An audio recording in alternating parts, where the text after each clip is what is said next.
guys, Dandelion Song here, and I'm still looking at the Back to the Future clues. More than I thought would be here. My computer will scroll up now so I can tell you that we are on Quantum Prophecies page, but I do have the link for this in all of the descriptions of all the Back to the Futures where I reference this video. I have it as a tiny URL though, so that way YouTube can't trim it and disable it. Well, here Doc is holding two stopwatches, one in each hand, and I want to show you the number. So here are the numbers: 207 in the simple, 1242 in the English, and a 2457 in the Jewish gematria. I didn't find too many associations in the Jewish, but in the simple and English gematria there's Illuminati confirmed, New World Order, and this one's important because it has our 1, 2, 3 count up number plus our 33 in the middle.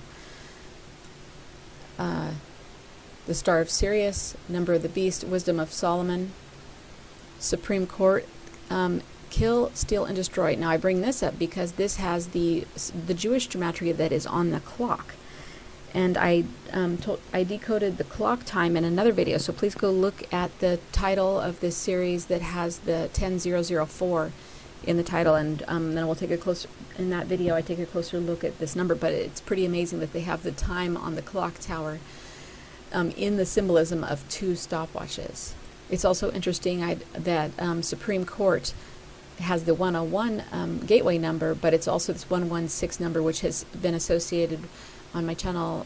I've associated it lately with nuclear blasts, EMPs, in its various permutations. It's associated with nuclear weapons. Another way to view this stopwatch scene is to view each stopwatch separately and just think of them as two. Well, the first thing I noticed is that in the Jewish gematria we again have this 11, a 23, but it's also a 1, 2, 3 count up number anagram. This is interesting because clairvoyance in its simple and its English gematria right here, this equals Great Scott. So you can see how they really tie this together. I wonder if when they tie these together and they keep hitting on these points, if this is what makes a movie a classic, if this is what makes, you know, you really just get in sync with the movie, you really fall in because they keep hitting these numbers. Each number leads to another number, and it's almost like, you know, when you hear a guitar song and they play the same 4 chords over and over again, you find to your dismay that that's comforting to hear the same 4 chords over and over again. And I wonder if that's what they're doing here, where they just play these frequencies around and around and around in a circle, and then when they have a movie like this, you find it comforting and you just relax and you just, you know, become hypnotized by it, and then you want to see it again. So I have another short video in this lineup that's all about Great Scott, and it's worth taking a look at because there's more to see there, including that it equals Brotherhood, Stephen King, Batman and Robin, Mother's Day, White Buffalo, Adolf Hitler, the pineal gland, 7-Eleven, convenience stores, breaking news, and 7 of 9 and more. So there's more to see. Please check that video out if you haven't seen it already. It's a short one, I think. Now this is a compound word, and both of these words are incredibly iconic. So it would be worth it actually to break this apart. You know, this is clock. It goes back to the clock tower. It ties into our Ahmed clock hoaxes this summer and all the symbolism of the clock. But it also equals a 125, which in the video that I did about, let me think of which video this was. I can't remember the name of the video, but you will, if you've watched this little series, you will recognize this because it equals 125 equals mystery, time travel, hypnosis, his right hand. We see so many right hands cut off, and this goes back to the Force Awakens preview that I decoded this week as well, because his Luke's right hand is cut off, and I just learned something very new about ancient Egyptian religion, Horus's eye, and the right hand, and so I want to bring that to you. And also JFK tied in there. But speaking of JFK, John Kennedy equals 125. So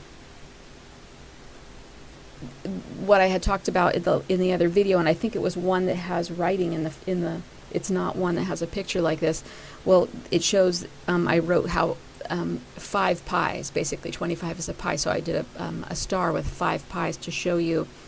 Oh, I know, sorry, it equals, okay, here's what it equals, 88 miles per hour. That's so huge. How could I forget that? It's because my drawing pad here is so messy. So stopwatch equals 88 miles per hour, okay?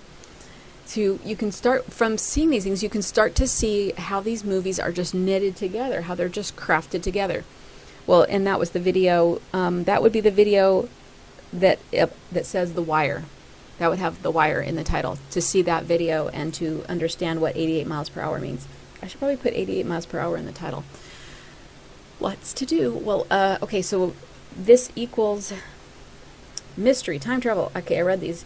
But John Kennedy. Now, John Kennedy comes into the story in this, sorry, I think it's this video by Quantum Prophecies, or it could be the video by Casey where he shows someone else's video. Both of these videos are linked in my descriptions, where someone found all of the JFK tie-ins, including the headless part, the exact place where he was killed, and of course the second movie was released on November 22nd, an anniversary of JFK's death, and then they show Doc with a head wound. So that's all very interesting, and it's a very good video. But also, stopwatch equals John Kennedy, so that just ties in again. And here's something that I almost forgot to tell you. In this video, this person has a very interesting theory, which I haven't heard anybody else talk about how when so many people watch these movies, it's like a mass meditation.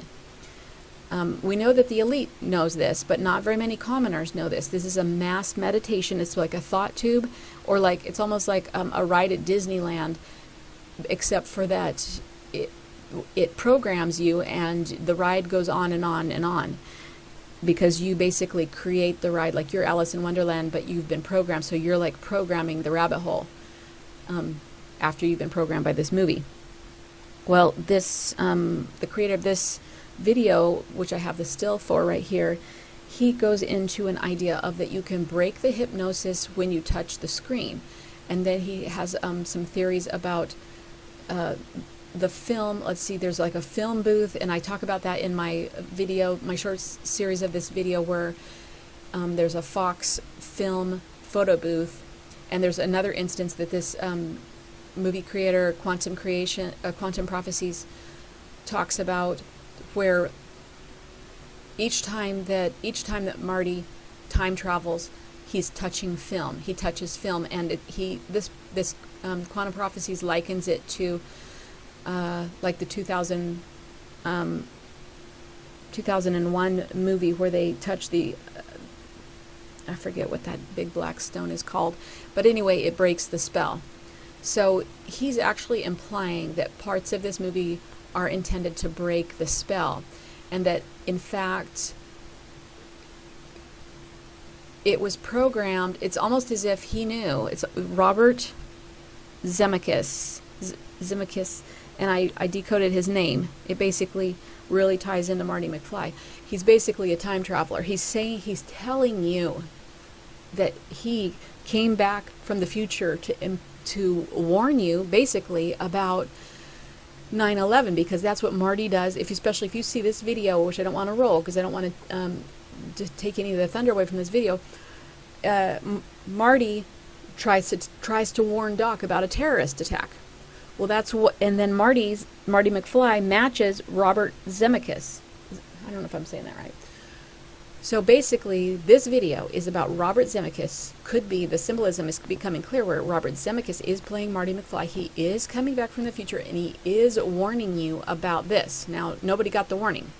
However, if the creator of Quantum Prophecies is correct, Robert Zemeckis not only implanted the clues, but he implanted it so that when a massive amount of people watch this movie, they would be touching film, because that's what Marty does.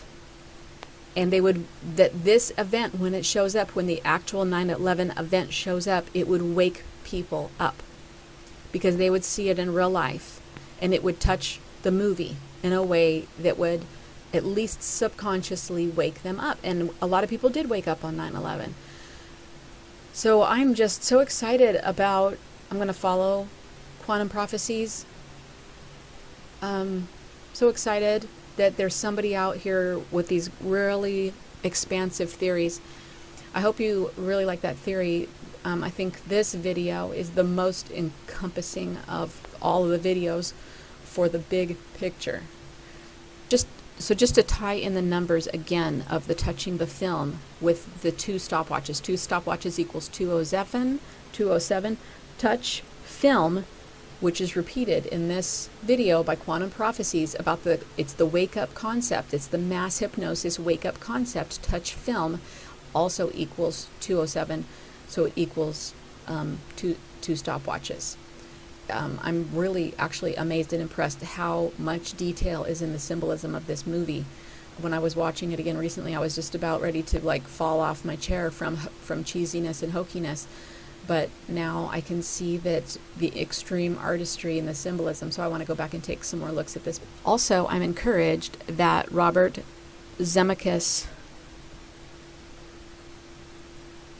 if Quantum Prophecies is right about an embedded wake-up code in here, that would imply that Robert Zemeckis either did this on accident, unconsciously, maybe from just an unconscious wish to do good, and he just maybe unconsciously channeled all this. Now, clairvoyance is also tied in here repeatedly. This one, it ties in with stopwatch, singular.